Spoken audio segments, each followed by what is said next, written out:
Veja no ICL Notícias, segunda edição. Esquentando os motores para 2026. Em discurso para prefeitos, presidente Lula sugere que pode se candidatar de novo. Terminar o meu mandato, vocês vão dizer: Lulinha, fica. Passando pano para golpistas? Próximo de deixar Ministério da Defesa, José Múcio diz que parte dos envolvidos no 8 de janeiro deveria ser solta. Solta um inocente ou uma pessoa que não teve um envolvimento muito grande e é uma forma de você pacificar. Liberdade de expressão ou golpismo? Visita ao Brasil da Comissão Interamericana de Direitos Humanos acende briga entre bolsonaristas e organizações não governamentais. Por que está acontecendo isso no Brasil? Isso é uma caçada. O ICL Notícias, o veículo mais confiável do Brasil, está no ar.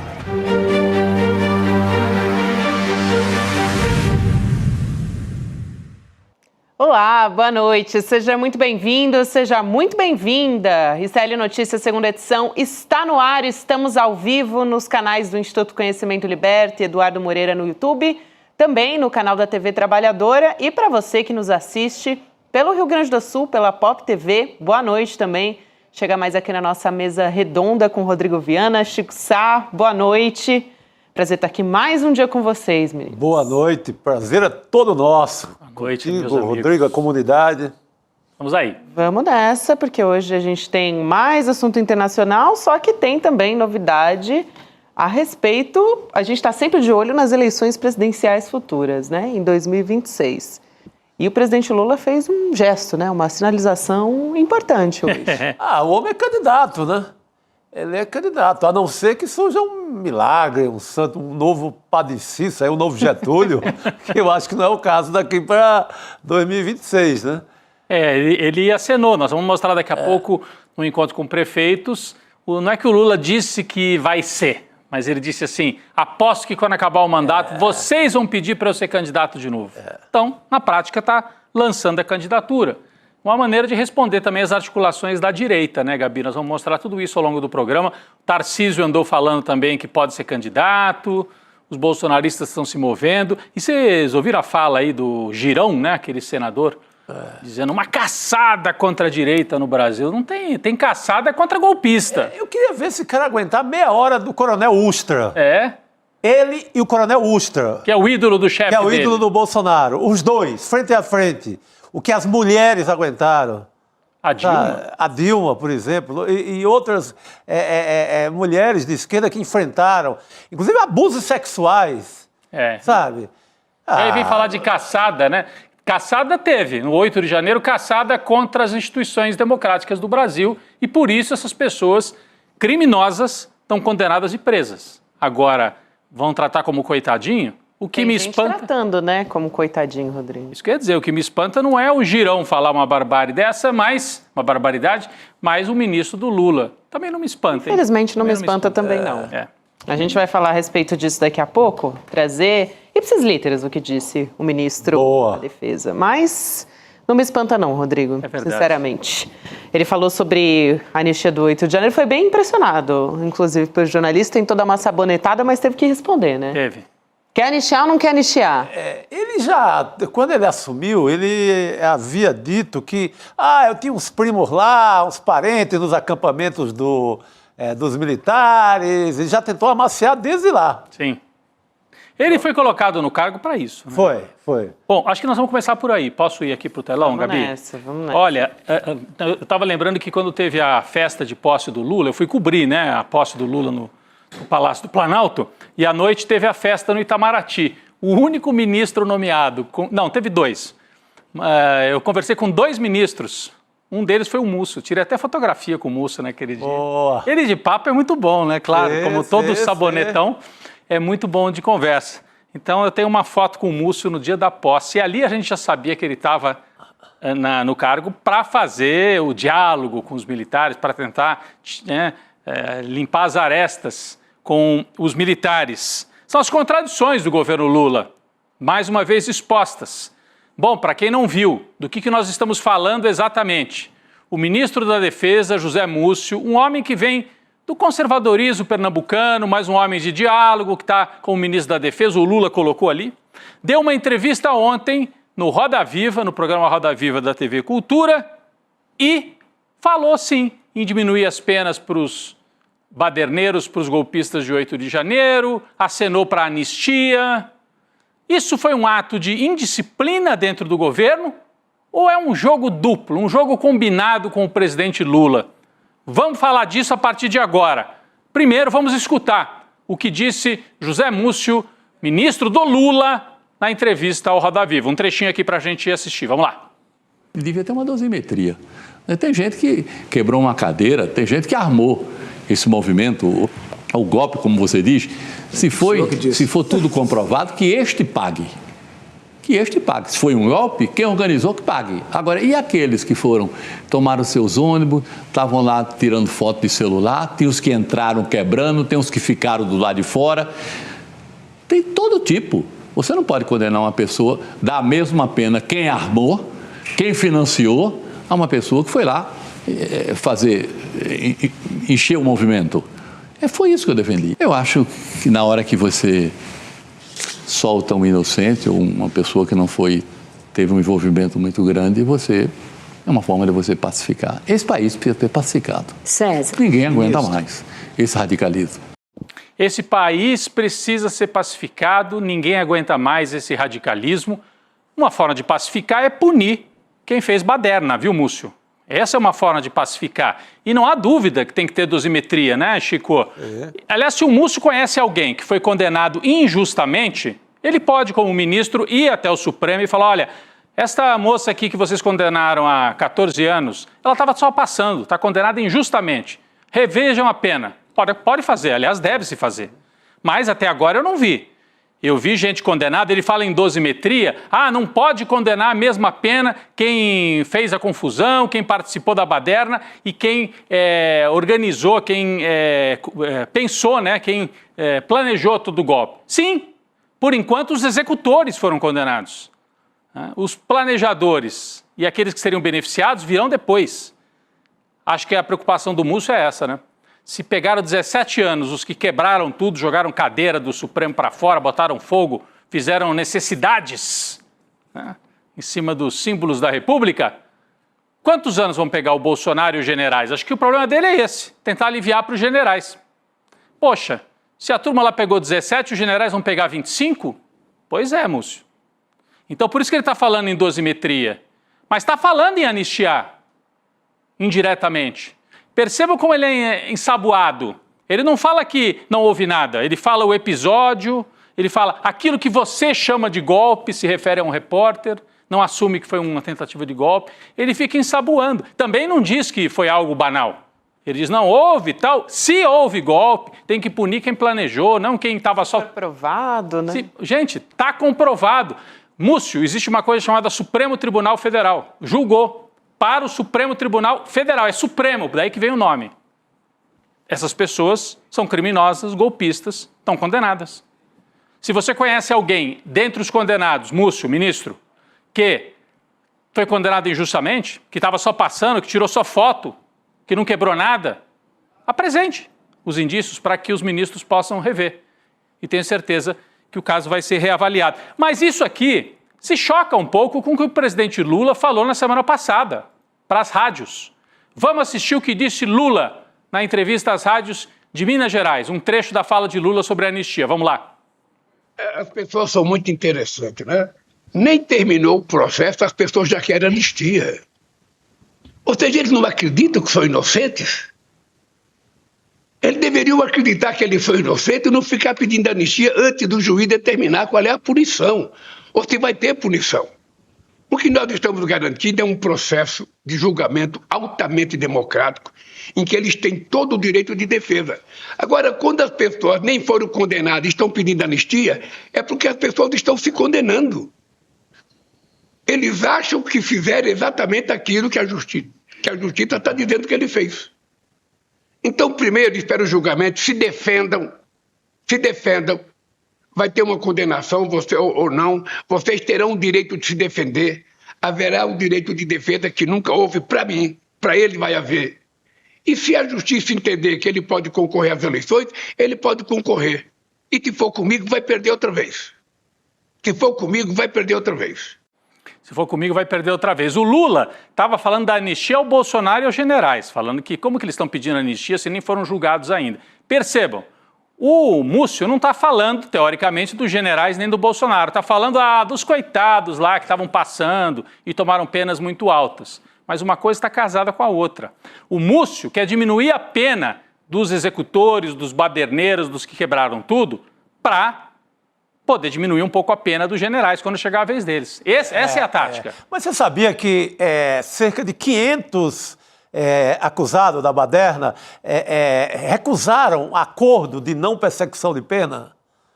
Eles tiveram esse direito? Eles teriam que pagar uma multa, que era abaixo de R$5.000, e teriam que passar 2 anos sem redes sociais. O Barroso falou muito disso, não é? Já. Eles se recusaram. Eles se recusaram. É muita gente que se recusou. Ali insuflados por advogados bolsonaristas que querem jogar nessa confusão. Eles querem a condenação, querem que as pessoas fiquem presas. Porque é muita gente que recusou. É de se admirar, é muita gente. Talvez enganados por essas pessoas, mas a justiça ofereceu. A gente podia levantar melhor essa história. Isso é interessante mesmo. É muita gente. Agora, o que me chama a atenção, vocês acham que o Lula ficou surpreso com a fala do Múcio? Foi um gesto assim de indisciplina? O Múcio foi lá sem o Lula saber? Vamos ser ingênuos, né? Se fosse, o Lula já estava puxando a orelha do Múcio, tinha chamado o Múcio para conversar e estava desmentindo a fala do ministro. Ou estava até trocando de ministro. Me dá a impressão que há um jogo duplo no governo. O presidente Lula firme, dizendo não aceita anistia, o Bolsonaro pede anistia, os generais, porque acham que são culpados, então estão pedindo anistia antes de serem julgados. E do outro lado, o Múcio dando uma alisada, buscando contemporizar. E no fundo, agora eu quero fazer uma pergunta, uma provocação e a gente discutir aqui. Será que o Lula acharia tão ruim assim se o Bolsonaro fosse anistiado e pudesse concorrer na eleição de 2026? É uma pergunta, eu realmente não tenho a resposta definitiva, Chico. Seria o melhor dos cenários para Lula. Pois é, porque o Bolsonaro tem uma rejeição altíssima. O Bolsonaro tem uma rejeição maior que a rejeição do Lula. Já tinha em 2022 e continua. E digo mais, se vier uma anistia, o que o Lula faz? Se posiciona firme contra a anistia, fala que é um absurdo, que não aceita, o PT também. Se vier a anistia, joga na conta do Centrão. É o Centrão que vai cavar a anistia para o Bolsonaro. Se alguém der anistia para o Bolsonaro, é o Centrão, matando a candidatura do Tarcísio. Eles querem fazer isso? Eles querem matar o Tarcísio, matar a candidatura do Caiado, matar a candidatura do União Brasil? Querem? O que o Lula está dizendo se fizerem esse jogo, o jogo é de vocês. O risco é de vocês.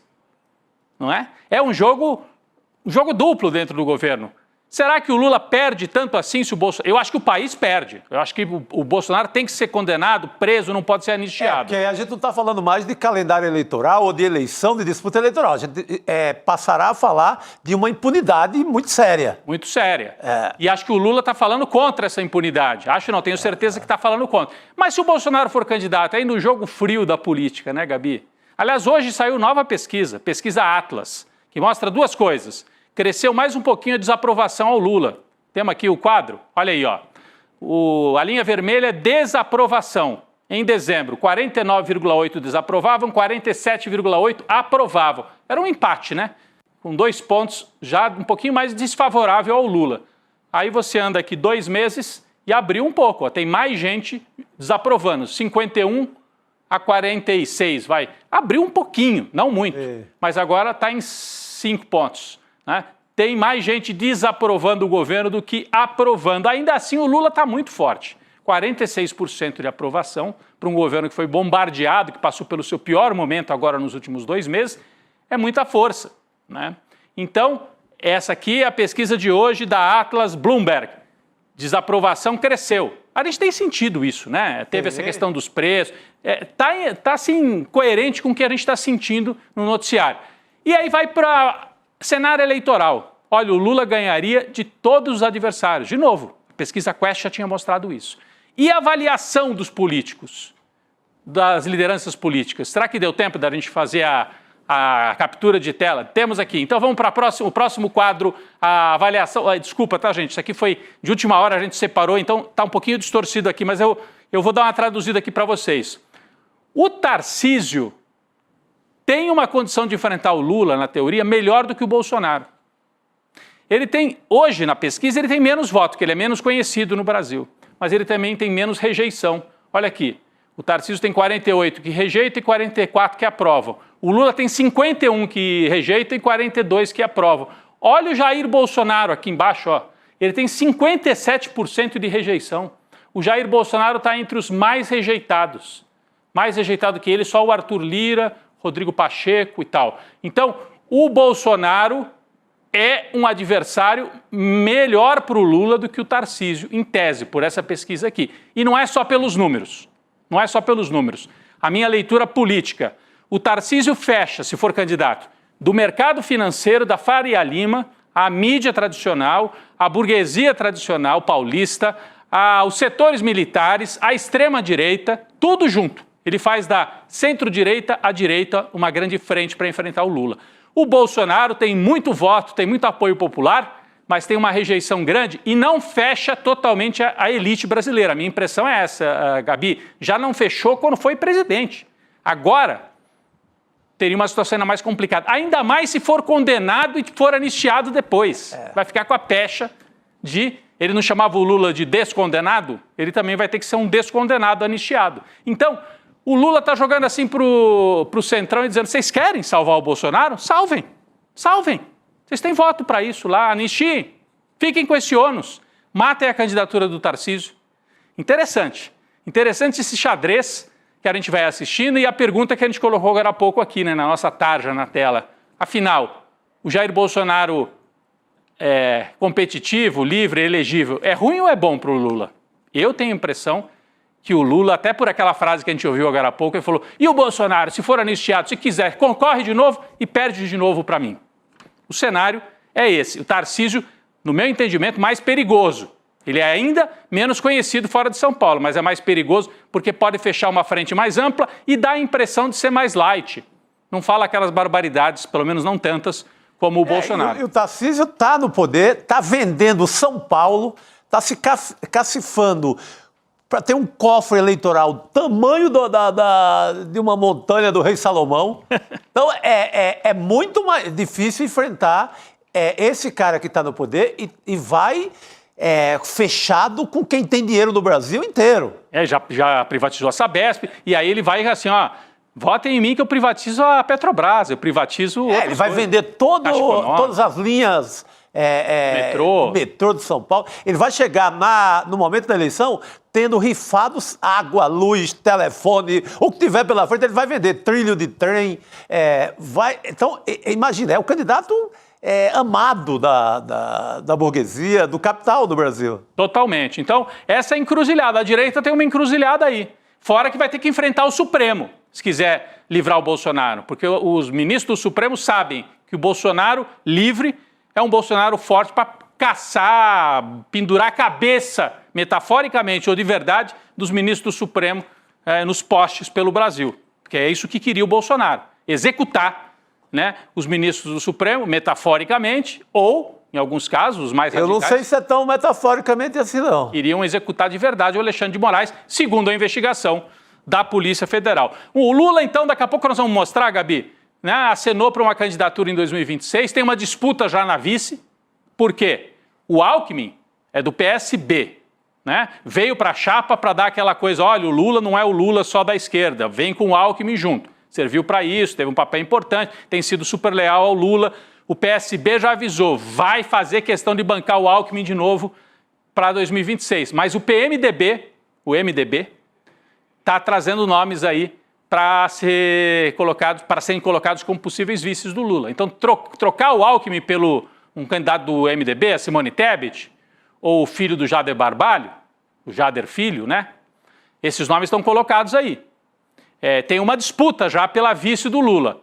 O PSB aí é do jeito que está. Se o Lula quiser ampliar mais, pode trazer alguém do PMDB. Nós vamos falar disso mais tarde com o Guilherme Amado. Essa disputa aí já pela vice do Lula. Bom, esse é o cenário político, né? A gente vai trazendo essa leitura na abertura do programa. Eu queria só aproveitar esses instantes finais aqui nesse começo do programa para falar de um outro tema.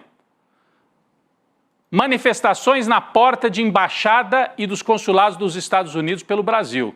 Comunidade palestina e aqueles que apoiam os palestinos e que rejeitam o genocídio de Trump e de Netanyahu vão para a porta dos consulados e da embaixada dos Estados Unidos. Fazia tempo que eu não via isso em manifestação em porta de embaixada. O Trump reavivou isso. Esse é um outro dado, a gente falou aqui ontem. O Trump ressuscitou já o Trudeau lá no Canadá, porque disse que ia anexar o Canadá, o Trudeau reagiu, ficou forte para a eleição.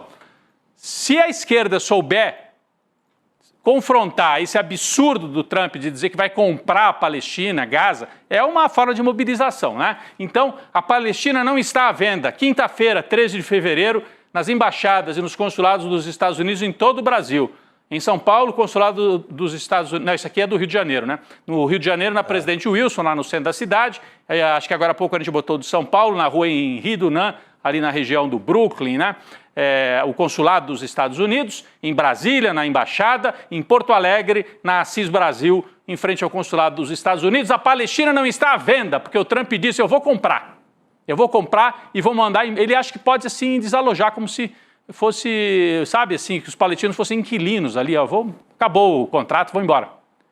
Então, é uma reação e tem que ser feita, e a gente está ajudando aqui a trazer esse tema, porque a grande imprensa não traz. É como se os palestinos não existissem muitas vezes. Então, a Palestina não está à venda. Quinta-feira, manifestações em várias partes do Brasil, em frente aos consulados dos Estados Unidos e embaixada em Brasília. Gabi.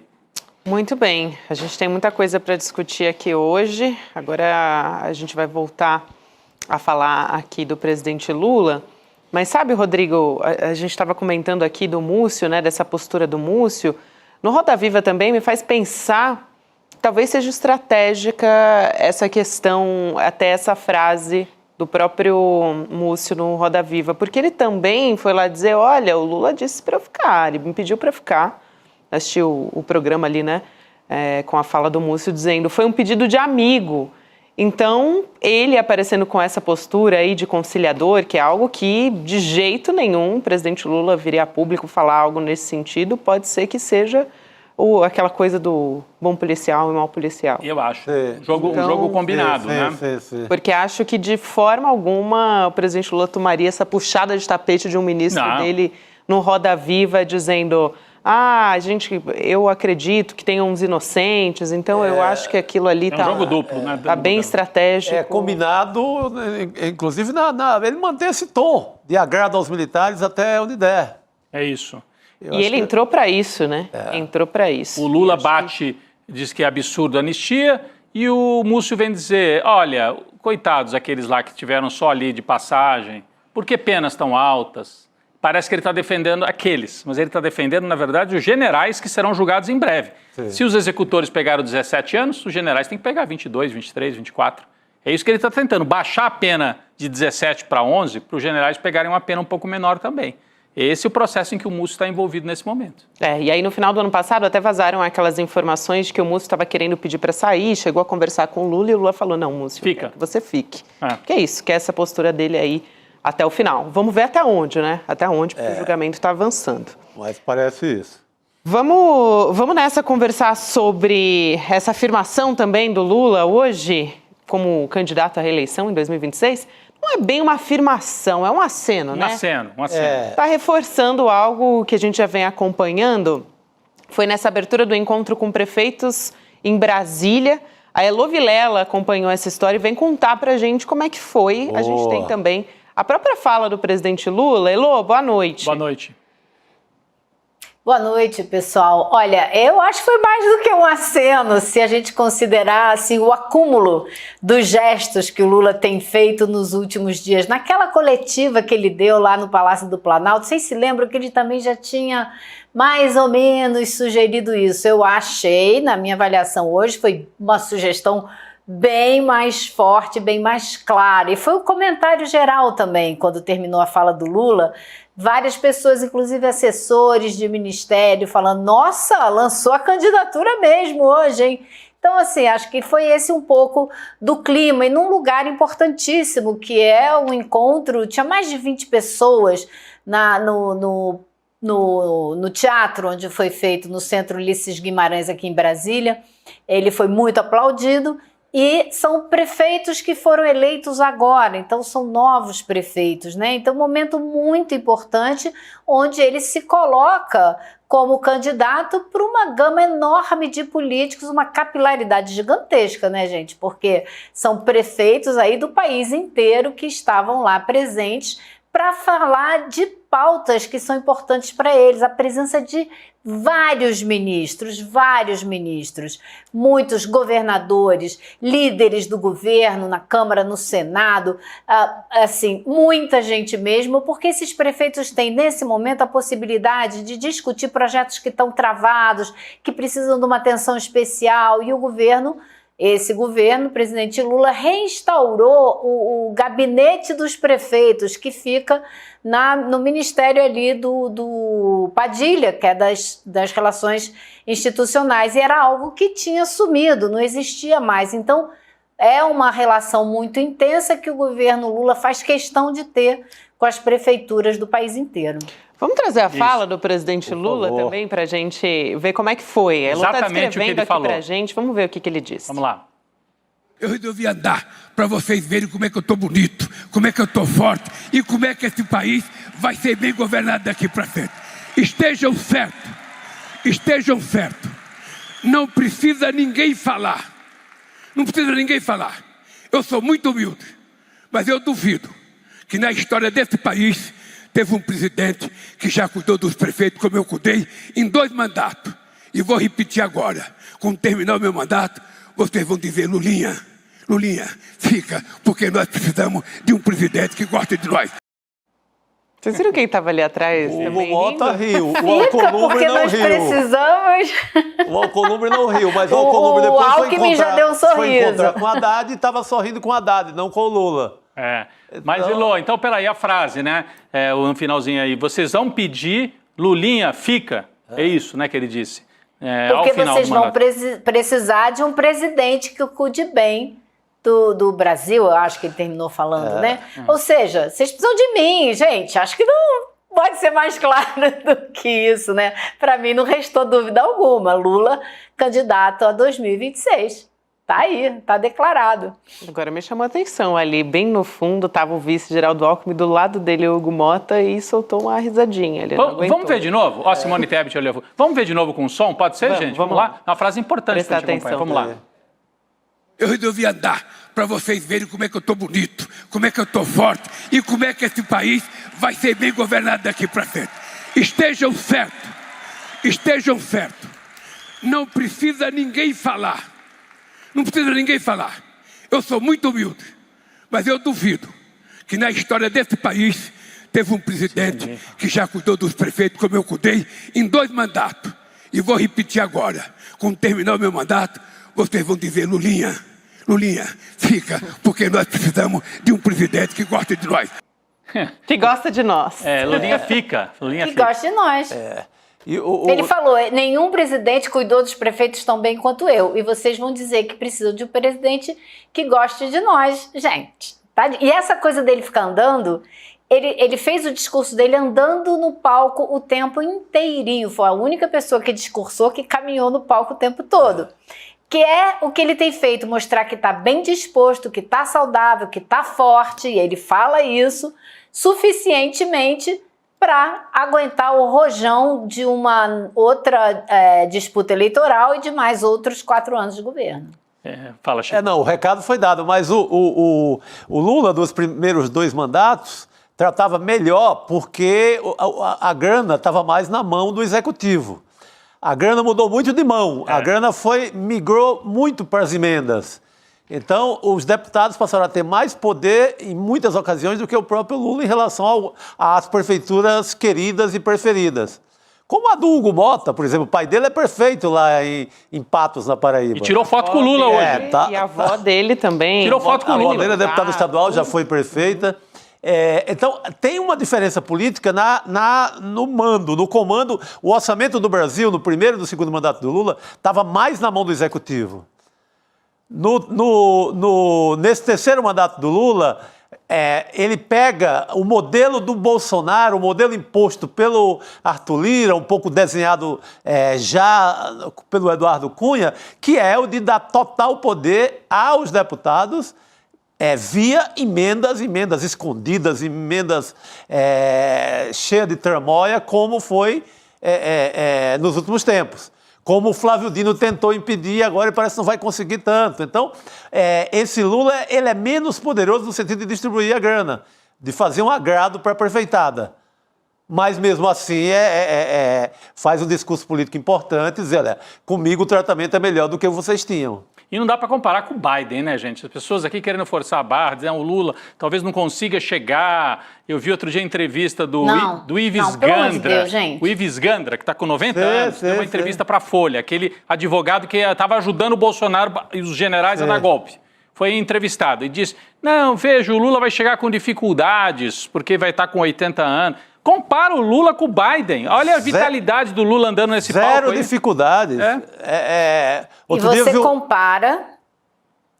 Você compara o Lula daqui a 2 anos com o Biden na primeira eleição para presidente dele. É incomparável. A primeira eleição do Biden já era a conversa de bastidor o tempo inteiro da campanha eleitoral, a capacidade cognitiva do Biden abalada. Já era um tema que era falado, ele já tinha ausências, ele já tinha dificuldades, ele já falava coisas que não devia falar nos momentos assim meio difíceis. Então já era algo que chamava a atenção de muita gente. Não existe isso com o Lula, a vitalidade do Lula é indiscutível, né?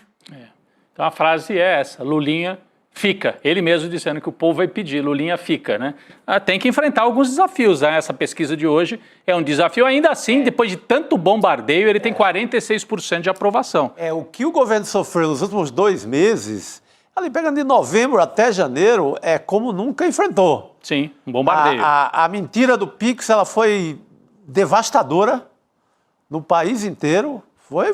E o bombardeio da questão do mercado, o dólar não vai parar, vai explodir. E a especulação, o jogo de especulação no seu momento mais grave também. Essa pesquisa de hoje, Elô, que saiu da Atlas, que cresceu a desaprovação, mas que o Lula ganha de todos os adversários, né? Eu esqueci de mostrar um ponto aqui. Quando pergunta para as pessoas, você acha que o governo do Lula é melhor ou pior do que o do Bolsonaro? As pessoas continuam achando que o Lula faz um governo melhor do que o Bolsonaro. Tem maioria achando, apesar de críticos ao Lula, acham que ele faz um governo melhor do que o Bolsonaro. Isso também é um ativo ainda para o Lula, se ele conseguir dar essa arrancada em 2025. Boa. Eu acho também que tem partes dessa dizer que não gosta, né? Que não sei como é que é a pergunta. Desaprovação. Você aprova ou desaprova? Desaprova.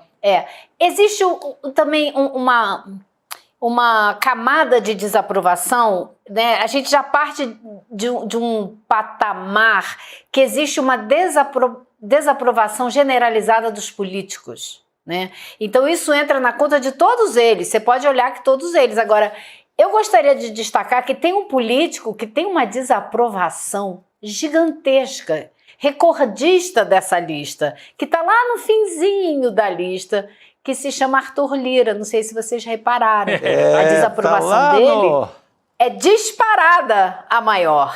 Né? Eu achei esse número bastante interessante. Não sei o que vocês acharam. E você lembra, Elô, que ele sonhou, chegou a jogar como balão de ensaio uma possível futura candidatura a presidente. Naqueles momentos de sonho que todo político tem, todo ser humano, aliás, tem, né? De delírio. Quantos delírios eu já não tive que eu ia ganhar, sei lá, o Pulitzer? Ou o Prêmio Nobel. Você ia jogar no Santos. Que ia jogar no Santos, na ponta direita em vez da esquerda. São delírios, mas esse delírio foi registrado em jornais. E você vê que não conseguiu, né? Muito pelo contrário, ele amealhou, assim, uma impopularidade, né? A população à vista no Arthur Lira aquela ideia do vilão, né? do cara da tramóia, do cara do bastidor, que não traz nada de bom para o país. É aquele quadro que a gente colocou na abertura aqui, se quiser repetir, Trailô, 78% de desaprovação tem o Arthur Lira, é o campeão. Dá para colocar aqui na tela. É aquele quadro. E você veja que o nome dele era muito falado no começo dessa discussão toda da reforma ministerial e meio que parou-se de falar no nome dele. Acho que ele não vai encontrar lugar nesse ministério para os próximos 2 anos. E essa pesquisa aí, acho que ajuda a eliminar o nome dele para uma possível participação no governo do presidente Lula. Que acho que também ele tem dúvida se deveria participar ou não, porque vai perder muito voto de eleitor bolsonarista lá no estado dele, se ele realmente quiser ser candidato ao Senado, né? Mas eu acho que essa pesquisa ajuda qualquer um a argumentar, olha, talvez não seja muito bom trazê-lo para o governo. Era isso que eu ia comentar também, porque quando ele saiu, também saiu atirando, né? Ele falou, olha, ninguém vai embarcar num navio que vai naufragar, tipo assim, não quero também entrar no governo, entendeu? Porque também sabia que provavelmente não ia. Então, é uma afirmação ali que... Agora ele está no botezinho dele sozinho e o bote dele que pode naufragar. Vamos ver. Já faz mais de uma semana que agora não se hoje... ouve falar nele, né, também. Exatamente. Agora, hoje era... Mas o Hugo Mota fez questão de mencionar o nome do Lira hoje no discurso que fez lá, nessa cerimônia para os prefeitos, né? Mas hoje era dia de ligar para o Kassab também. Vem cá, Kassab, se a eleição fosse hoje, será que o Lula ganhava ou não ganhava? Não? Não era dia de falar eu tô ouvindo uma voz aqui, uma voz que parece do Kassab. Eu ouvi uma voz parecendo do Kassab aqui também, parei. Acho que o Lula uma ganhava. voz da nossa consciência. Paralisei, Uma voz da nossa consciência. Dizem que tem um imitador na redação, não vou dar nome. Reza a lenda que o melhor imitador do Kassab do Brasil está entre nós, só que... Aqui no ICL. Mas não vamos revelar o nome. Não. Qualquer dia vai ao ar a imitação, porque realmente eu achei que fosse o Kassab falando aqui. Né? Impressionante. Agora, Elô, deixa eu te perguntar uma coisa também. Você estava contando aí do discurso do Hugo Mota. Como é que foi o lançamento também dessa plataforma? Porque no fim das contas era isso, né? Esse encontro também serviu para o Lula lançar essa plataforma para integrar, né, trabalhador autônomo e prefeituras. Então, é uma ideia que surgiu na Prefeitura do Recife, não é isso? Olha, Gabi, até eu comentei isso com vocês aqui, já tem umas 2 semanas que esse programa ia ser lançado, mas ainda estava sob sigilo, mas a gente aqui no ICL ficou sabendo primeiro. Agora, curioso, primeiro, o Lula estava programado que ele ia lançar o programa nesse discurso. E o Lula não leu um discurso, ele improvisou, ele tinha alguns tópicos que ele tinha que mencionar no discurso. Ele pulou esse, como pulou outros. Então, eu acho que ele se empolgou tanto com o discurso que ele foi fazendo e concluiu da maneira que ele concluiu, que ele deixou de lado várias coisas, inclusive o lançamento desse programa, que aconteceu imediatamente após o discurso do Lula, numa entrevista coletiva dos ministros Padilha, Esther Dweck e França, né? Empreendedorismo, gestão e relações institucionais. É um programa muito interessante exatamente por algo que a gente estava falando agora há pouco. Se o governo não tem controle do orçamento, como tinha antigamente, né, porque muito está na mão do Congresso e o Alcolumbre fez outra defesa das emendas hoje, deve estar apavorado com as investigações da Polícia Federal, mas enfim. O programa que foi lançado hoje dá a chance do governo conversar com essas prefeituras e conversar com outro setor ao qual ele não tem muito acesso, que é justamente esse setor do empreendedorismo, os empreendedores. Né? Ele teve muito problema com aquela proposta que ele tentou passar da regularização do pessoal que faz Uber, né? Vocês se lembram? Entregadores. Então, agora Agora, esse programa me parece uma jogada de mestre. É um trabalho que começou por sugestão da AGU, tá? Da AGU, há 1 ano e meio, porque é algo que já se faz em alguns outros países, como o Chile, como a Grã-Bretanha, que é você cria uma plataforma, como se faz no Recife, você cria uma plataforma, as prefeituras vão aderir a essa plataforma, vão entrar lá, vão participar e vão, o Sebrae e os autônomos, eles vão se credenciar nessa plataforma. Então imagina que a gente tem aqui um pintor, um bombeiro, né, um marceneiro, eles vão lá e se registram. Tem que ser MEI, tem que ser microempresa, que fatura no máximo R$81 mil por ano. Então é uma empresa piquititinha que tem no máximo um empregado. Aí eles vão lá e se cadastram. Quando a prefeitura precisar pintar uma parede, consertar um ar-condicionado, ela vai lá e coloca na plataforma. Imediatamente a plataforma manda um recado para o celular daquele prestador de serviço, para ele poder se candidatar àquele serviço. Ele vai lá, faz uma oferta de prazo, preço e tal, a prefeitura pega todas as ofertas, escolhe uma e contrata, faz o serviço em 5 dias, paga em outros 5, então você tem uma agilização dos trabalhos, você abre uma oportunidade para um monte de gente que hoje não tem acesso às compras e serviços dos governos municipal, estadual e federal. Então, eles estavam falando que hoje existem no Brasil um número muito grande, eu vou pegar aqui a minha cola, tá? Porque são muitas, compras e serviços, esse tipo de serviço pequeno, 6 bilhões de reais nesse ano que passou dos municípios, 554 bilhões do governo federal, estadual e municipal somados. Esse é o mercado ao qual essa plataforma vai chegar. Ela vai começar com os municípios, só quem trabalha naquele município vai poder oferecer o serviço para gerar movimento econômico naquele município. Para o cara que faz o serviço, de repente ele vai consertar a escola onde o filho dele estuda. Você tem um pertencimento. Agora, para além disso, e não foi dito na coletiva, nem na reunião que eu tive ontem no Palácio do Planalto sobre esse programa, mas para além disso, no meu ver, tem um ganho aí super importante, que é a transparência. Todo esse processo vai ficar na plataforma para qualquer pessoa ver. Não vai ter nada fora da plataforma, tudo discriminado. Então, as prefeituras que não aderirem e não usarem esse sistema é que a gente tem que ficar de olho. Elas é que podem estar tentando esconder alguma coisa, porque entendeu? Normalmente a prefeitura, quando é esse serviço que não precisa de uma licitação arrojada, etc., fica para a firma ali pequena da cidade, do amigo do prefeito ou de algum vereador. Essa plataforma, ela quebra esse jogo. Vai enfrentar alguma rejeição política também de alguns prefeitos. Porque dá transparência a esses pequenos negócios que normalmente já têm endereço. Eu acho uma ideia. Exatamente. Eu acho uma ideia interessante. Eu acho que demora para implantar nacionalmente, né? Já tem aí o Recife, né? Ilô disse que já foi feito. Talvez por isso que o Lula não tenha priorizado na hora da fala dele, porque não é algo muito simples de explicar, né? Não. Demora, assim, mas depois que começa a funcionar. Eu não sei, Rodrigo. Eu acho que começa a funcionar imediatamente, começa a funcionar hoje. Já tem hoje, né, na reunião dos prefeitos, 321 prefeituras já aderiram. Hoje, ali, em 2 horas. O prefeito de Recife estava lá, participou da mesa redonda que explicou esse projeto para os prefeitos que foram lá ouvir.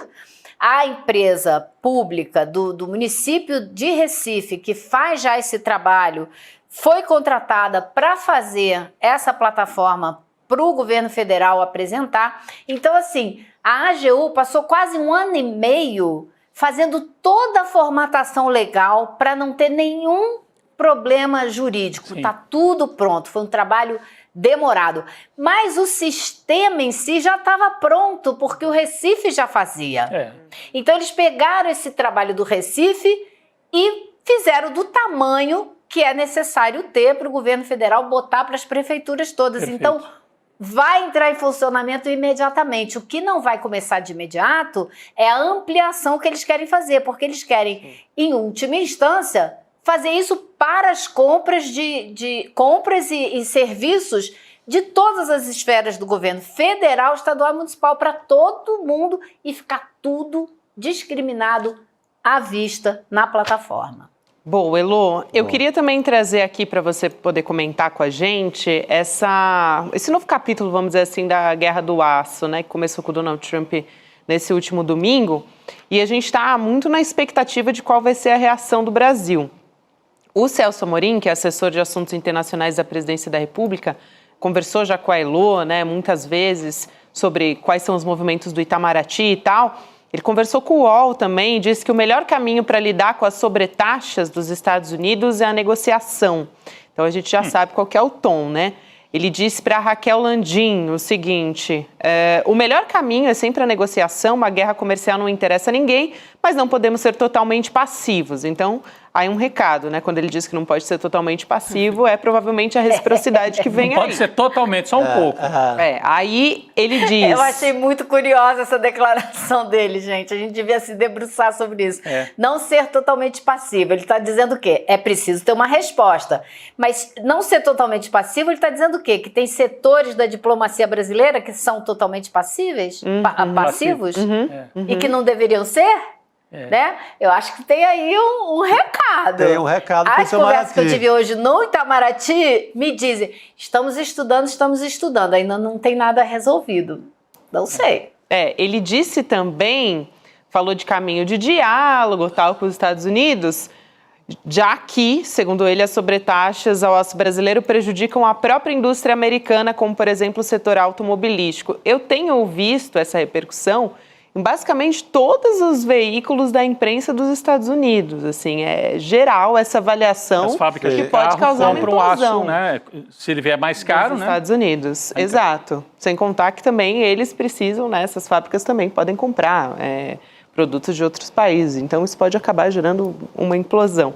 Agora, eu queria aproveitar, trazer a apuração, por exemplo, da Andréa Sadi, da Globo News, dizendo que o governo brasileiro está com essa postura de cautela, esperando reações de outros países, então da China, México e Canadá, para decidir como lidar com as taxas sobre o aço. E acho que é muito importante dizer aqui também que a produção de aço da China é um negócio assim, impressionante. Assim, o que o Brasil produz de aço por ano, a China produz em 3 dias. É mais ou menos esse o nível. A gente assim. vende minério de ferro para a China, né? Eu já fui lá em Carajás, sai toneladas de minério, sai direto para lá. Vão para a China e volta a placa de aço para a gente aqui. Aí, o que a Andréa Sadi disse, né, que o governo está analisando as medidas de reciprocidade e não de retaliação. Então, uma coisa assim mais contundente. Eu também conversei hoje, no Em Detalhes, com o Arthur Pimentel, que é presidente do Conselho de Administração da Associação de Comércio Exterior do Brasil. Aqui um crédito enorme,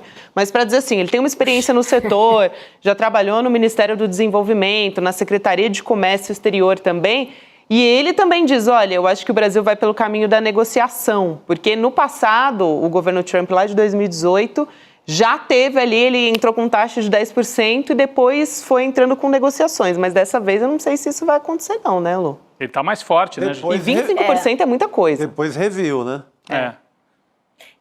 Eu tendo a... É difícil a gente fazer algum tipo de análise a respeito do governo Trump, porque é tudo muito bizarro, né? Mas eu acho que uma taxação de 25% não se sustenta, tendo a acreditar que ele jogou lá na frente para negociar e voltar alguma coisa. Eu não sei o que ele vai pedir em troca para reduzir essa tarifa, né? Mas eu acho que o objetivo final é negociar algo para reduzir essa tarifa depois. Vamos ver o que vai acontecer. Agora, acho que a escolha das palavras, você vê que a Sadi também usou a mesma palavra, né? Reciprocidade. Ninguém está falando, qualquer fonte do Itamaraty, né? Ninguém está falando para os jornalistas em resposta à mesma altura, ou guerra comercial, ou taxar os Estados Unidos. Não, todo mundo está falando em reciprocidade, porque é uma palavra que remete a uma coisa justa. Você disse A, eu disse A, e assim vai, né? Então, retira já um ar de disputa, né?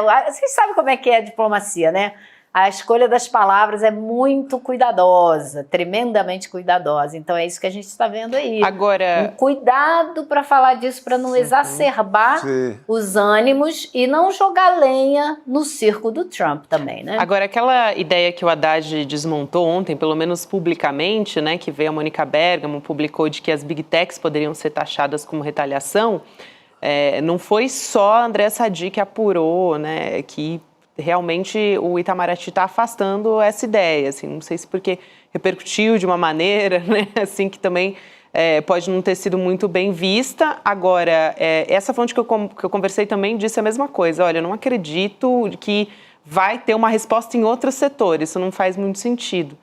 Então, parece que cada vez mais estão, todos os lugares assim que estão apurando, né, no entorno do governo e tal, não sei se a Elo apurou algo diferente disso, mas parece que Big Tech realmente não vai. Porque aí, se fosse partir para... Não, o que eu ouvi é que não tem... isso, né? Sim. Não, o que eu ouvi é que não tem decisão nenhuma, que está tudo em estudo, está tudo sendo, né, decidido, não tem uma decisão assim. Achei estranho ter saído isso assim, as Big Techs serão taxadas. Assim, eu não vejo nenhum sentido com Big Tech, a não ser que algum setor queira partir para uma briga midiática e com uma estrondosa altura. Vamos enfrentar o cara que vive com Elon Musk. Então, seria uma briga midiática que não interessa a ninguém no Brasil. Seria ali para satisfazer meia dúzia dentro do governo ou dentro da esquerda que curte essa tensão maior, essa coisa mais midiática de um grande barulho. Mas não faz sentido. Isso é um jogo de botar no papel ali no caderninho do fiado entre as nações e, olha...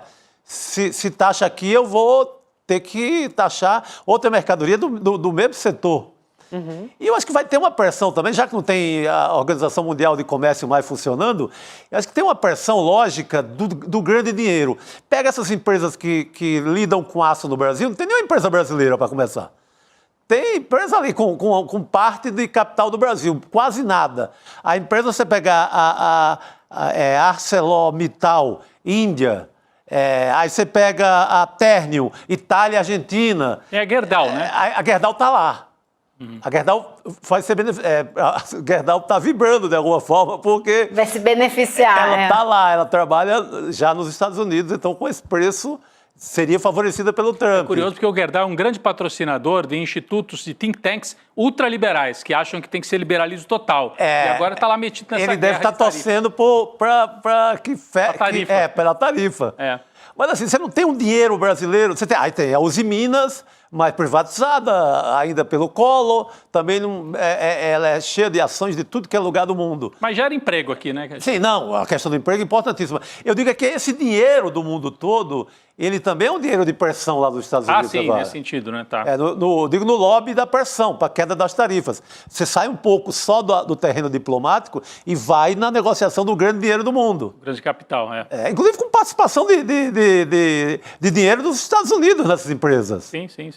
Então, não é só 100% o Brasil que vai lá e vai decidir essa parada. É provável que tenha jogado para 25% para negociar, né? E também tem a operação política, né, Gabi? Operação política que a extrema-direita aí vai tentar faturar alguma coisa, depois se conseguir baixar a tarifa, vai dizer, olha, a gente também tentou, enfim... Tem todo um jogo aí. Agora o feio... Foi esse caminho, negociação individual com os países, assim, também não vai ser nada em bloco. Em bloco, né?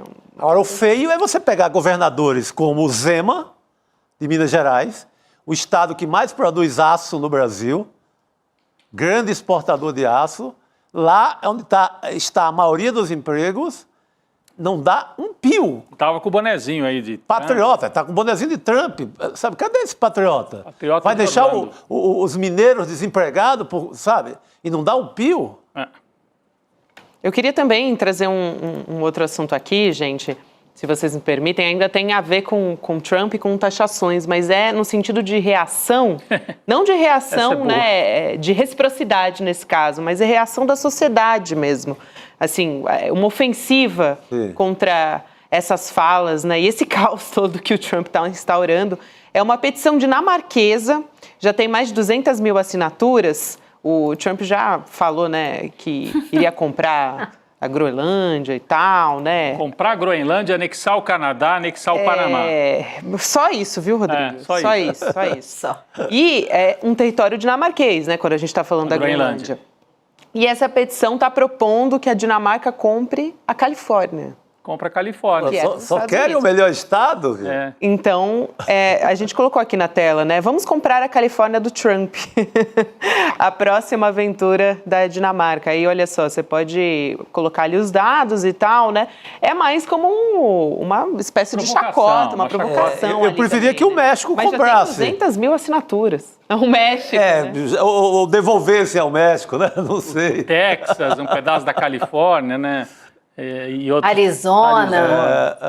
Agora, mas tem gerado uns movimentos no Canadá também. A gente já viu algumas mensagens assim em grandes avenidas e tal. Sim. Né, de comércio até, usando maneiras ali de dar alfinetadas no governo dos Estados Unidos. Ele quer comprar gás, ele quer comprar Groenlândia. Então a Dinamarca se apresenta para comprar a Califórnia, né? Certíssimo. Os vikings estão chegando. Ele disse agora que não quer mais comprar Gaza, não. Ele disse que vai tomar mesmo, vai ocupar, vai ficar com Gaza e pronto, né? É assim, algo realmente... eu estava falando com uma pessoa hoje, assim, o vocabulário ficou curto. O vocabulário ficou muito curto para descrever o que a gente está vendo lá na Palestina. É tão abominável que a gente tem até dificuldade de escrever, né? Mas ele falou que vai ficar com... Disse na cara do rei da Jordânia hoje que essa é a saída é essa aí, tira todo mundo de lá. Que absurdo. É isso. Helô, obrigada por hoje, a gente se vê logo em breve, querida, valeu. Tchau, pessoal. Obrigado, Elô. Boa noite, Elô, obrigado.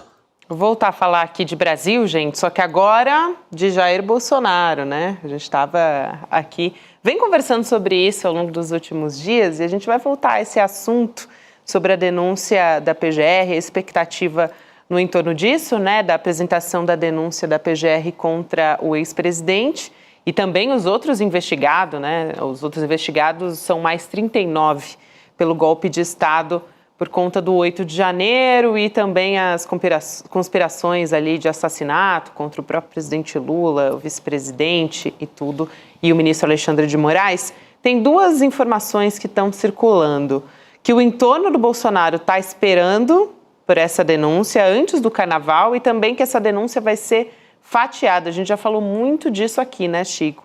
E o Bolsonaro, se isso de fato, né, se vier dessa maneira, o Bolsonaro ele ia estar no primeiro bloco. É interessante a gente falar aqui, né, no primeiro bloco, a gente está falando de carnaval. Vamos chamar a Carolina Brígido. Primeiro bloco. No abre alas. No abre alas. No abre alas. Exatamente. Carol, boa noite. Boa noite, Gabi. Boa noite, meninos, e a todos que estão nos acompanhando hoje. Sim, vai ser no bloco Abre Alas mesmo que Bolsonaro vai aparecer e no pré-carnaval, né? A expectativa aqui em Brasília é que essa denúncia chegue ao Supremo Tribunal Federal antes do carnaval. O carnaval é ali, último final de semana de fevereiro, a expectativa é que chegue ainda em fevereiro. Então, não vai ser um carnaval muito feliz para essa turma. E como a gente já contou aqui no ICL, sim, o Procurador-Geral da República, Paulo Gonet, ele planeja fatiar essas denúncias. São 40 pessoas indiciadas naquele relatório que a Polícia Federal divulgou no ano passado. E aí ele não vai mandar tudo em bloco para o Supremo, ele vai mandar assim em bloquinhos, né? Bloquinhos de carnaval, digamos assim. E o primeiro bloquinho vai ter Bolsonaro. Então, olha isso pelo menos é a expectativa, né? Se vai ou não vai, a gente não pode ter essa certeza toda que a gente não está morando dentro da cabeça do Gonet ainda, né? Mas a gente está ali apurando com as fontes de Brasília e essa é a expectativa no judiciário e também no meio político. Muita gente ficou preocupada com aquela fotografia do Gonet naquele jantar, almoço, não sei bem, Carolina. Aquele almoço, não sei se você já chegou a comentar isso em outros momentos aqui no ICL, mas aquele almoço em que ele estava com lideranças conservadoras, né? O Ives Gandra, né? O filho, né? Ives Gandra filho e outros presentes ali. Ele estava com o Ricardo Salles. Ele estava com o advogado do Almirante Garnier. Então, foi uma sinalização, eu achei estranha, muita gente achou, né? Ou não, Carolina, ele foi ali também para mostrar conversa com todo mundo, mas na hora da canetada, na hora da decisão, é outro departamento. Como é que você avaliou isso? Tão perto assim, né, de oferecer a denúncia. Ele que vinha dizendo que queria manter discrição, o Gonê, que nem queria discursar, não queria convocar coletiva. Acho que foi você que trouxe isso pra gente, né? Que quando ele fizer a denúncia, ele não quer coletiva de imprensa, não é isso? Sim, ele quer deixar a coisa menos problemática possível, mas a gente vive num mundo de imagens. É claro que uma imagem dessa fala muito mais do que um discurso dele de que ele quer ser um procurador abalizado. Quando ele aparece com essas figuras, com essas pessoas que representam de alguma forma aliados, né, de Bolsonaro, em torno de Bolsonaro, claro que a gente fica com uma pulga atrás da orelha e pensa, por que será que o procurador está nesses convescotes às vésperas da denúncia? Mas assim, claro que a imagem é impactante, mas, grosso modo, ela não diz muita coisa também. Aqui em Brasília, a gente vê que no meio jurídico as pessoas circulam bem e frequentam umas às outras. Existem festas em casas de juízes, de procuradores, de ministros do Supremo. Por mais que a gente possa criticar essa prática, é uma prática muito recorrente. E a gente vê, inclusive, advogados, às vezes, de partes contrárias em processos que a gente acha que as pessoas estão brigando e eles estão ali bebendo uísque na mesma mesa no fim de semana. Então, não quer dizer tanta coisa assim, mas deixa a gente com essa pulga atrás da orelha. Por que será que ele estava conversando com essas pessoas? A aposta no Supremo, no entanto, é que vai vir uma denúncia pesada, sim, contra o ex-presidente Jair Bolsonaro, contra a alta patente dos militares que estiveram envolvidos nessa tentativa de golpe de 2022. Então, assim, por mais que essa imagem fale bastante, a apuração e as histórias que a gente ouve de fontes aqui em Brasília vão no rumo contrário. Isso, claro, a gente só vai descobrir ali no momento da denúncia, quando ela vier.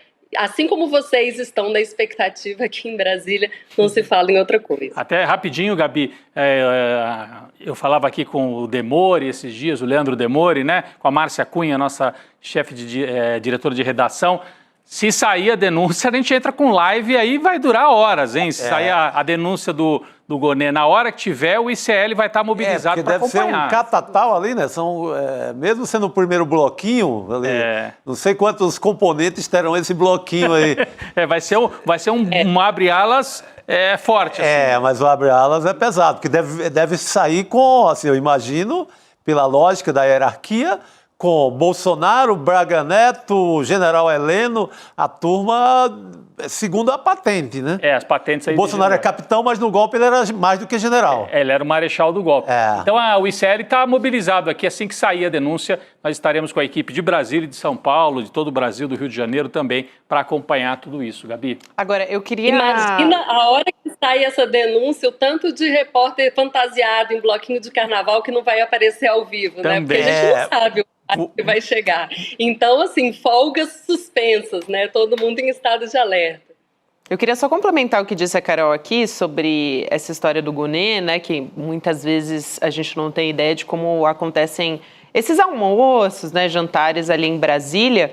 É que o Gonê, ele tem um perfil muito mais discreto, assim, não aparece normalmente, não aparece em fotografia, posando em fotografia, seja em almoço, seja em jantar com qualquer pessoa.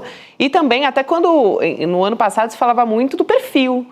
Ninguém nem sabia qual era o perfil do Gonê na frente da PGR. Parece muito mais reservado, né? Então, não é um perfil tipo Gilmar, o Gilmar Mendes que está em todas, é diferente. Importante essa comparação, assim, porque apesar dele ser mais quieto, né, mais reservado do que outras pessoas, é bom a gente se lembrar que Paulo Gonê é sócio de Gilmar Mendes no IDP, aquela faculdade que existe aqui em Brasília.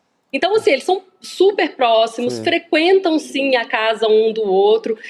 Gilmar está sempre dando declarações, está sempre aparecendo em fotos, em eventos sociais. E Gonê, apesar de não aparecer, ele frequenta, sim, ele frequenta esses lugares, ele tem uma ótima relação no meio jurídico, com os ministros do Supremo, inclusive, ele é bastante próximo. Então, embora a gente não tenha acesso a esse lado do Gonê, ele não é tão tranquilo assim quando se fala em relações sociais em Brasília. Não, Boa. de forma alguma. É o que Palavra a gente de quem fica conhece, sabendo, de quem acompanha lá de perto. A gente, quando diz a gente, né? A gente não tem. Eu não tenho, mas, cara, o Brígido sabe. Não, eu tô falando, é diferente do nosso olhar aqui um pouco ao longe, a Carol cobre a justiça, no geral, o Poder Judiciário, há muito tempo, conhece e sabe as locomoções, as festas e etc. Né? E aí tem tudo a ver com esse assunto, né? Com essa espera pela denúncia do Gonê, que tem a ver com o 8 de janeiro. A gente vem falando de anistia, teve uma declaração ontem no Roda Viva do ministro da Defesa. Outro que também fez mais uma sinalização muito clara foi o Hugo Motta, o presidente da Câmara dos Deputados, né? Os bolsonaristas levaram para dar uma coletiva na Câmara a Vanessa Vieira, mulher de um caminhoneiro que foi preso no 8 de janeiro. E depois da coletiva, o Hugo Motta recebeu a Vanessa no gabinete dele. Então, também, essa foi uma sinalização, ele já tinha feito declarações, né, a respeito do 8 de janeiro, logo depois de assumir o cargo ali da presidência da Câmara dos Deputados, Carol. Eu acho o seguinte, que lá no Congresso, os parlamentares eles sabem muito bem que não tem chance jurídica de prosperar uma anistia a esses acusados do golpe de 2022. Por quê? Porque, em última instância, isso vai ser julgado no Supremo Tribunal Federal e isso não vai poder passar. O que é isso? O nome disso é espuma. Eles estão falando essas coisas para poder pressionar o Supremo Tribunal Federal. Porque já tem muito tempo, gente, já tem alguns anos, assim, da história recente da República, a gente tem visto esse atrito entre o Judiciário e o Parlamento.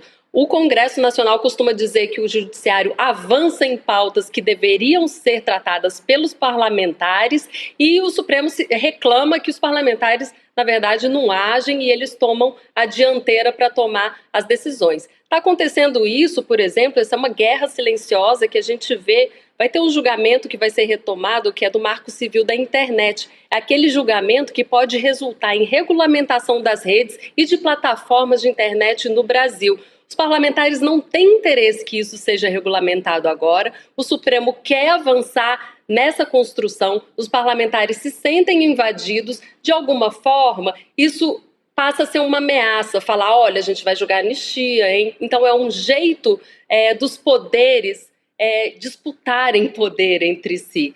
Então, mas assim, se isso vai passar ou não é outra história. É muito pouco provável que a anistia a esses golpistas prospere no Brasil, seja pela via do legislativo, seja pela via do judiciário.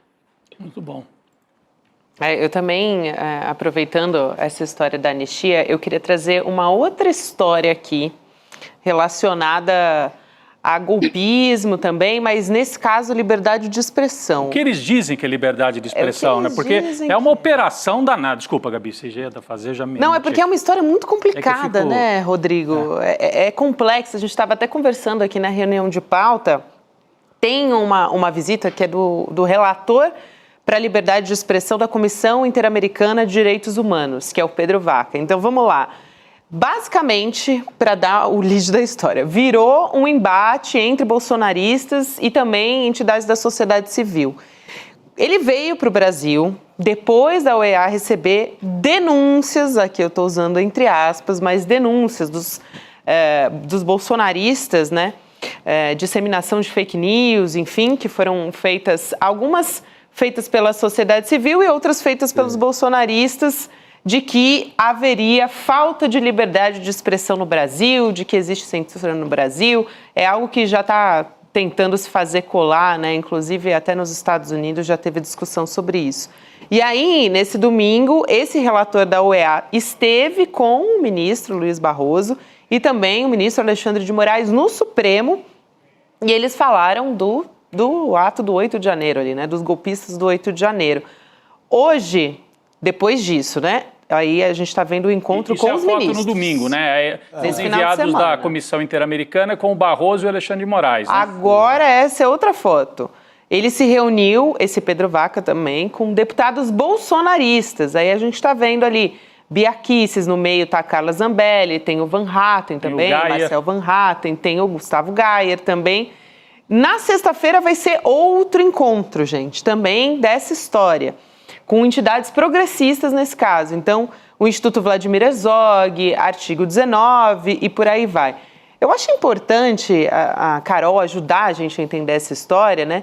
Porque tem gente tentando deturpar o discurso que está acontecendo, né? Essa história de, existe censura no Brasil, de que a liberdade de expressão está sendo atacada. Gabi, posso só dar uma reforçadinha antes de passar? O nosso editor, o Rogério Pacheco Jordão, conversou com o pessoal do Instituto Vladimir Herzog, que é um instituto, né, que leva o nome do jornalista, que foi morto pela ditadura, que os bolsonaristas apoiam. E eles tinham feito uma denúncia de intimidação contra jornalistas no Brasil. Eles fizeram. Então a comissão foi provocada por uma entidade que defende a democracia no Brasil. Os bolsonaristas aproveitaram, pegaram uma carona, falaram, tá vendo? Olha aí, pode vir no Brasil porque tem uma ameaça à liberdade de expressão no Brasil. Então é uma bagunça. É o típica bagunça promovida pela extrema-direita. E aí, vem aqui para o Brasil e o sujeito da Comissão Interamericana tem que ficar ouvindo esses desajustados. Enfim, é o papel deles, são deputados, são parlamentares, né? Só uma correção, o encontro com os ministros do Supremo foi ontem, segunda. Segunda-feira, não domingo. Final de semana. Desculpa, diga lá, Carolina. Gente, se vocês olharem para as redes, vocês vão ver que essa visita desse observador da OEA virou palco, né? Virou palco para a extrema-direita. Tá todo mundo dizendo que agora a OEA vai dar um jeito no Brasil porque não tem liberdade de expressão. Mas como você bem colocou, essa visita da OEA ela foi provocada não apenas por essas pessoas de extrema direita, mas também por entidades civis organizadas que denunciam maus tratos e falta de liberdade de expressão, inclusive para jornalistas. Então, existem dois lados dessa moeda. O que acontece? As visitas dos observadores da OEA, elas são periódicas ao Brasil. Elas acontecem com alguma frequência, inclusive em todas as eleições. Eles vêm para o Brasil para observar a legalidade do processo eleitoral. Então, assim, não é uma coisa estapafúrdia, não é uma coisa assim que aconteceu porque os bolsonaristas estão falando. Na verdade, isso acontece sempre e os bolsonaristas agora estão tentando lucrar em cima de uma visita que é periódica da OEA.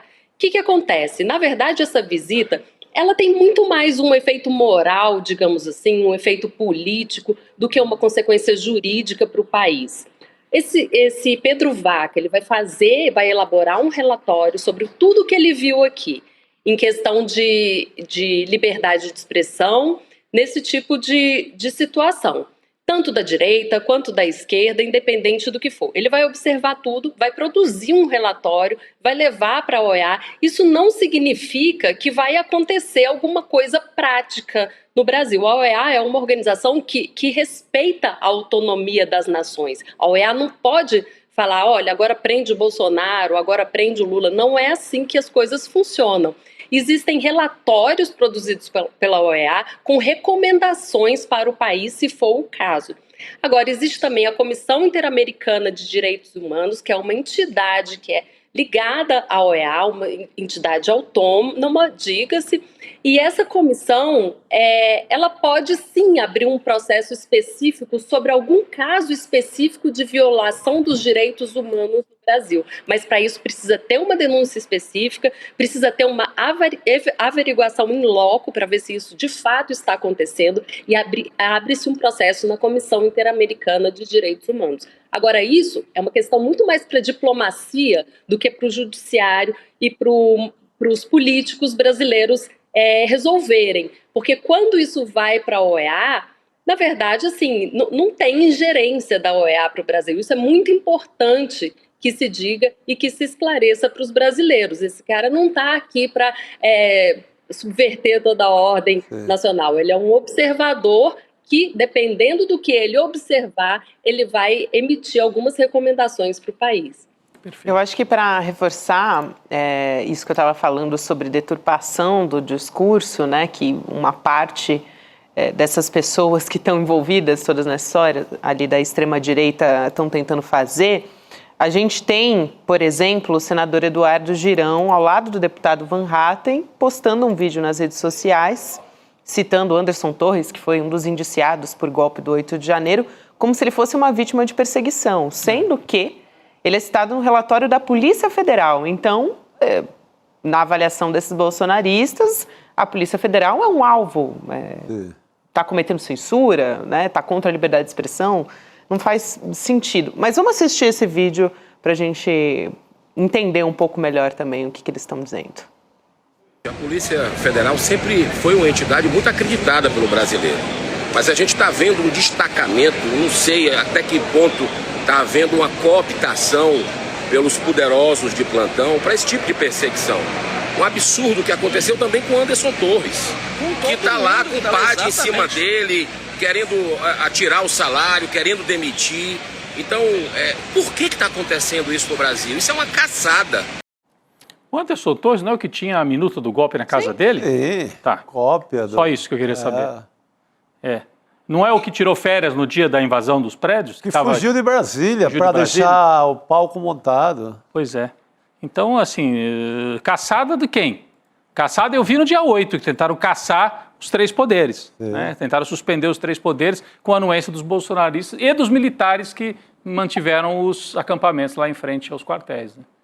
Enfim, acaba sendo mais um ingrediente, né, nessa confusão, nessa expectativa em Brasília pela denúncia contra os golpistas, porque aí vira uma forma de defesa. Olha só como a gente está sendo cerceado nos nossos direitos de defesa. Até a OEA está aqui, como se fosse uma coisa excepcional. Então, isso tudo tem sido usado como, desculpem a palavra que entrou no senso comum, como uma narrativa da direita para poder se defender dessas acusações que não tem nada a ver com censura, com falta de liberdade de expressão. Houve, sim, depredação na Praça dos 3 Poderes, tentativa de usurpação do poder por modo totalmente legítimo e uma tentativa de desrespeito ao resultado das urnas de 2022, além de tentativa de assassinato, tinha até plano de assassinato de chefe de Estado nesse plano de golpe. Então, assim, é uma coisa bastante grave para ser dita que houve falta de liberdade de expressão, falta de direito de defesa,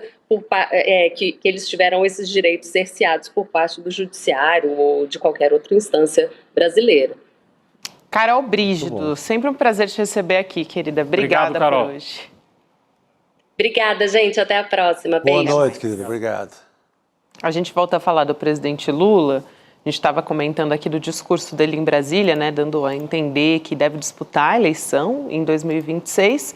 Quando ele disse, vocês vão pedir, né, Lulinha, fica. Foi mais ou menos esse ali. Mais ou menos isso que ele afirmou nesse áudio que a gente já apresentou aqui no início do programa, né? Eu acho que vale a pena até a gente ver mais uma vez, para a gente chamar Guilherme Amado. Importante. Passa o vídeo aí, o Guilherme Amado comenta, né? A gente chama Guilherme Amado aqui. Aí ele. Boa noite. Boa noite, gente. Tudo bem? E aí? Tava acompanhando aqui a Carol. Sempre um prazer ver ela aqui no ICL com vocês. Boa noite para todo mundo, para a comunidade. Boa noite, querido. Vamos ver mais uma vez, então, a fala do presidente Lula, Amado, para você poder comentar na sequência? Vamos nessa. Eu resolvi andar para vocês verem como é que eu estou bonito, como é que eu estou forte e como é que esse país vai ser bem governado daqui para frente. Estejam certos. Não precisa ninguém falar. Eu sou muito humilde, mas eu duvido que na história desse país teve um presidente que já cuidou dos prefeitos como eu cuidei em 2 mandatos. E vou repetir agora. Quando terminar o meu mandato, vocês vão dizer, Lulinha, fica, porque nós precisamos de um presidente que goste de nós. Agora, tem um componente aí nessa história que a gente não comentou ainda, porque a gente estava esperando o Guilherme Amado trazer a apuração dele aqui, que é a disputa pelo vice. É porque se o Lula fica, quem que fica com ele? Exatamente. Ao lado dele. E aí tem uma briga entre MDB e PSB, não é isso, Amado? Conta pra gente essa história. Pois é. A gente conversou ontem lá na coluna, a Tatiana Fará, que trabalha na coluna do Platô comigo, conversou com o Carlos Siqueira, presidente do PSB.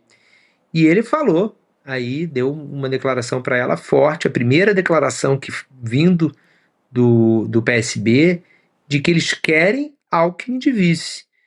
né? O Alckmin não fala sobre isso publicamente, mas o que se tem notícia é que ele gostaria de permanecer na vice, gostaria de continuar vice de Lula, e o PSB agora externaliza publicamente isso, que quer o Alckmin de vice, vai defender o Alckmin de vice. Atrás do Lula, nesse vídeo, não sei se vocês repararam, alguns rostos que tinham ali. Sim. Tinha o Alckmin, que aplaude efusivamente quando o Lula fala ali em reeleição, né? Não explicitamente, mas é isso que está subentendido. E logo lá, ao lado, um pouquinho antes da câmera mostrar o Alckmin atrás do Lula, ó, vamos acompanhar aí o que eu vou falar na hora que a pessoa aparecer. Ó, agora a câmera vai aproximar, ó o Helder Barbalho ali. Ó o Helder Barbalho. Sim. O Helder quer ser vice do Lula, ele tem trabalhado arduamente para ele ser o nome do MDB na chapa e ser uma chapa novamente PT-MDB. Lembrando que a chapa que elegeu a Dilma e reelegeu a Dilma era uma chapa PT-PMDB, com Michel Temer na vice, e a gente lembra que o fim foi trágico, né? O Helder Barbalho, ele descende de uma oligarquia regional no Pará, ele é filho do Jader Barbalho, é governador do Pará, é aliado do Lula, entusiasta da vitória do Lula em 2022. Desde 2021, ele já sinalizava que ele queria apoiar o Lula, ajudou o MDB a, no segundo turno, declarar voto no Lula em 2022.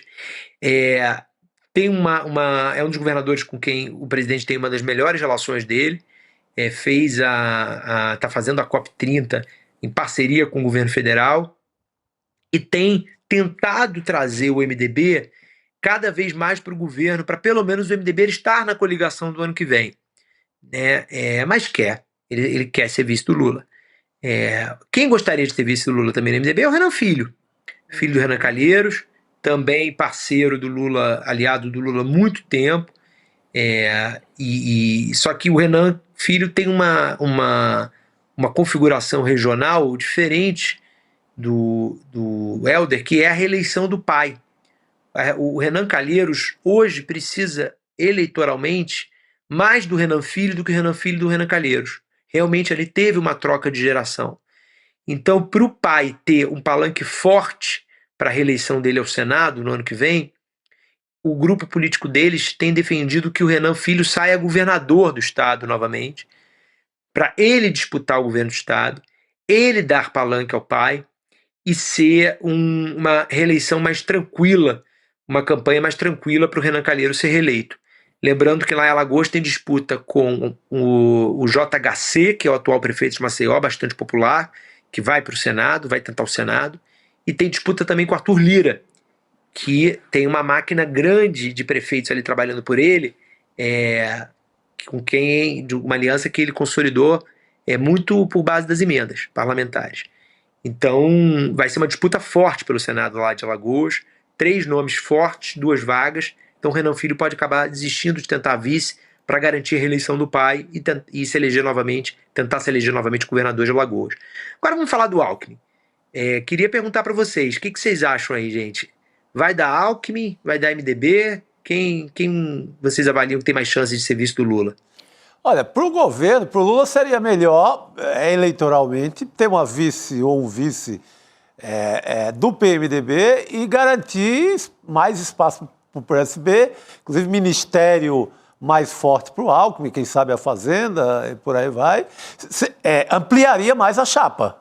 Sim, porque em 2022, Guilherme, o Alckmin cumpriu esse papel de ampliar simbolicamente, embora ele não tivesse mais a máquina de São Paulo, a máquina tucana, mas do ponto de vista do simbolismo, né? De frente ampla. De frente ampla. Só que uma frente ampla que veio dentro de um partido, PSB, que é um partido de centro-esquerda, que já teve com o PT em várias outras campanhas. Mudou até de partido. Ele mudou de partido para isso.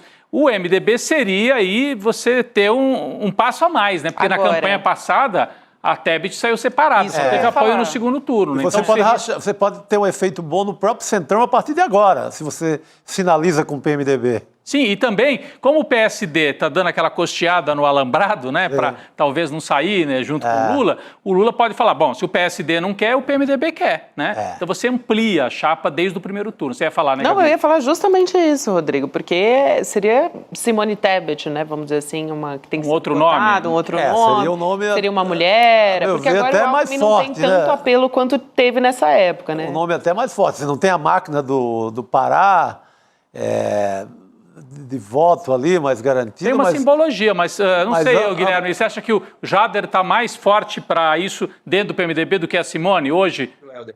Desculpa, o Helder. O Helder, sem dúvida, sem dúvida, sem dúvida. A Simone, ela não tem uma força grande no partido para isso, né? Sim.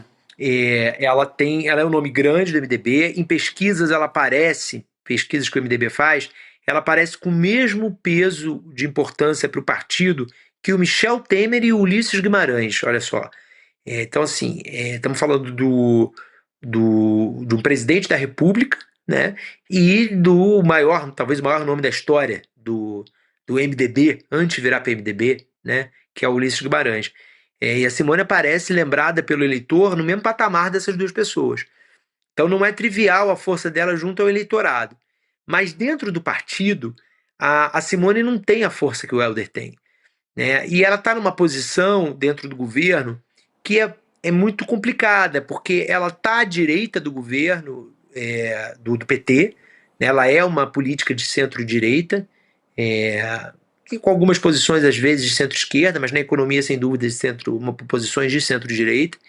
E ela foi atacada, né, no início do governo principalmente, por petistas. Então, qual a estratégia que a Simone traçou no governo para ela não ter problema? Ela não fala. Você quase não vê entrevista da Simone Tebet, né? Você não vê a Simone Tebet expondo as visões dela. E isso é calculado, é uma forma dela continuar ali meio que à margem, dentro do governo ainda, mas a impressão que se tem é que ela não sabe, ela até pode saber para onde ela está indo e pode estar tudo muito bem desenhado do ponto de vista estratégico para ela ser bem sucedida nesse plano dela. Mas para o grande público a gente não tem ideia do que ela quer, né? Assim, o cidadão não sabe para onde a Simone está indo. A Simone vai ser candidata ao Senado, a Simone vai continuar no governo até o final, a Simone almeja a vice, ela não externaliza. E isso enfraquece. O Helder não, o Helder arregaçou as mangas, o Helder está trabalhando pela vice, entendeu? Isso virou o projeto dele de 2026 com muita clareza. Jogo limpo e falando isso abertamente. O Renan Filho também. O Renan Filho me deu uma entrevista no ano passado que ele falou que ele se considerava um nome para vice do Lula. Falou abertamente. Falou, considero que Simone Tebet também considero que Helder Barbalho também e eu sou. Isso tem diferença, né? Porque isso até mobiliza mais apoio. Né? Mostra que a pessoa quer mais, né? Me lembra um pouco lembra o 2010, eu acho, que o Serra foi candidato pelo PSDB e o Alckmin não foi, eu acho que o Alckmin não foi, né? E o Alckmin tinha sido em 2006 e poderia ter sido novamente em 2010. Só que o Serra foi com uma força de quero essa candidatura, pegou pela unha e foi ali para o embate com a Dilma, que atropelou o Alckmin. O Alckmin não trabalhou tanto para aquela candidatura, né? Eu acho que tem um pouco isso. Quando tem uma disputa dessas, também mostrar que está na briga, mostrar que está ali mais empenhado, eu acho que faz diferença. Essa parada está entre Helder e Renan, se for o MDB. Mas eu acho, gente, que hoje o Alckmin tem muita chance de continuar na vice. Muito bem. E assim, do ponto de vista pessoal, politicamente eu acho que o MDB ampliaria. Mas pessoalmente, me dá assim, eu não gosto muito dessa... O Alckmin me parece mais confiável, né? Sim. Chapa. Se mostrou, né? Se mostrou confiável. Muito confiável. Sempre foi, né? Não, e com visibilidade também. Apareceu muito com relação à indústria, o crescimento da produção, né? É verdade. É isso, mas olha, Amado traz... Rapidinho, Amado, pra gente fechar aqui. Eu acho que tem outro aspecto também do Alckmin, que é político, na verdade, pessoal, que é o seguinte, o Alckmin resolve a disputa, porque tem um PSD nessa história também, né, gente? A gente não falou do PSD, mas o manter o Alckmin é confortável para o Lula. O Lula fala, olha, não dá para atender o MDB, não dá para atender o PSD, como é que eu vou tirar o Alckmin daqui? O Alckmin foi tão leal, Sim. porque o Alckmin é um vice-presidente perfeito. cria crise, né? Verdade. Lembra o Marco Maciel do Fernando Henrique lá no começo. O Maciel que faz selfie e faz bons vídeos. É o Marco Maciel que faz selfie. Com a comunicação. É um pouco mais ativo. E meias coloridas. Exatamente. Comunica mais, eu quero dizer. É isso. Excelente. Amado, obrigada. Muita apuração interessante aí pra mesmo. gente também. Rende. Traçou um painel bem legal mesmo pra gente. Valeu, Valeu, querido. gente. Obrigado. Sempre bom estar com vocês. Até quinta-feira. Beijos. Até. Obrigado, querido. Boa noite. A gente aqui está chegando ao final, mas tenho um recado muito importante da nossa aula de pós-graduação do ICL. Nessa quinta-feira, agora, 8 horas da noite, dia 13 de fevereiro, a gente vai ter a aula Vingança dos Humilhados, como as elites do país condenaram os mais pobres à autodestruição. Essa que vai ser a nossa primeira aula com o professor Gessé Souza e também o ex-ministro Renato Janine Ribeiro. A gente tem um recado do nosso Gessé para você. Vamos assistir.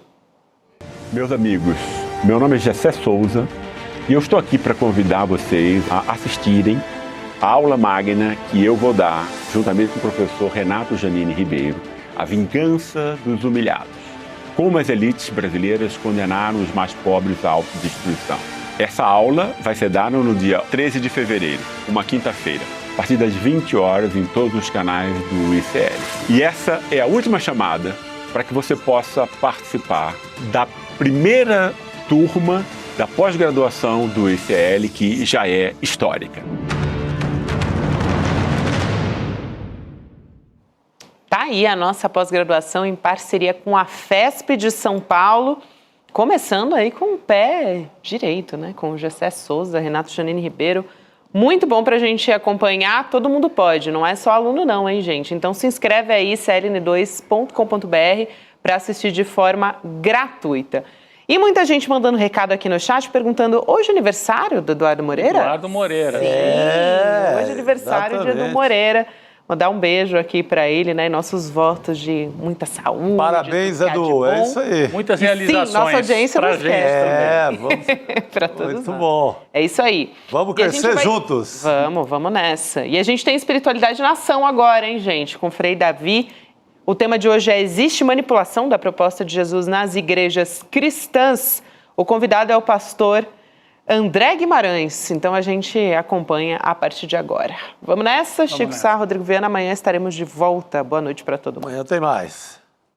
Você vai ter uma oportunidade rara, tentar entender por que é que o Brasil se tornou um país tão radicalizado, com grande parte da população defendendo pontos de vista contrários a seus próprios interesses. Tem gente que coloca em risco até a própria vida, defendendo uma visão de mundo equivocada. Será uma aula magna, com o nome de A Vingança dos Humilhados. Nesta aula, os professores Gessé Souza e Renato Janine Ribeiro, que foi ministro da Educação neste país, vão falar sobre esse assunto. Vamos discutir para tentar entender como é que as elites trabalham para dominar o pensamento, para capturar pessoas que vão acabar trabalhando pela desigualdade, pela sua própria destruição. Vai ser uma aula gratuita, online, e você pode participar. A sua última chance de entrar na primeira turma do pós-ICL, no dia 13 de fevereiro, uma quinta-feira, às 20 horas.